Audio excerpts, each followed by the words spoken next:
સુરત ઊન વિસ્તારમાં આવેલી ઇકરામાં એચએસસી બોર્ડના પરિણામમાં ઐતિહાસિક સફળતા મેળવી છે. ઇકરા શાળાના આચાર્ય શ્રીમતી મોહસિના ખાનના જણાવ્યા અનુસાર આ વર્ષે ઉર્દૂ અને હિન્દી માધ્યમનું 100%, ગુજરાતી માધ્યમનું 89%, વિજ્ઞાન પ્રવાહનું 61% અને કોમર્સ પ્રવાહનું 71% ઝળહળતું પરિણામ આવ્યું છે.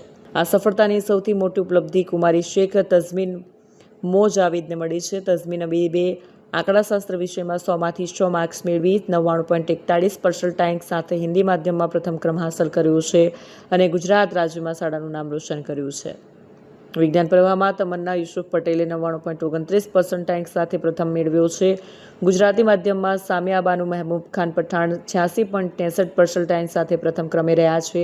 ઉર્દૂ માધ્યમમાં સાનિયા પરવીન અનીસ સૈયદે 82.1% સાથે પ્રથમ ક્રમ પ્રાપ્ત કર્યો છે.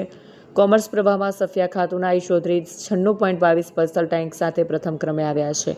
શાળામાં 2 વિદ્યાર્થીઓએ A1 ગ્રેડ અને 2 વિદ્યાર્થીઓએ A2 ગ્રેડ હાંસલ કર્યો છે. તમામ સિદ્ધિઓ બદલ સમગ્ર સારા પરિવાર અને એચએસસી બોર્ડ તરફથી આ તેજસ્વી વિદ્યાર્થીઓને ખૂબ ખૂબ અભિનંદન પાઠવવામાં આવે છે.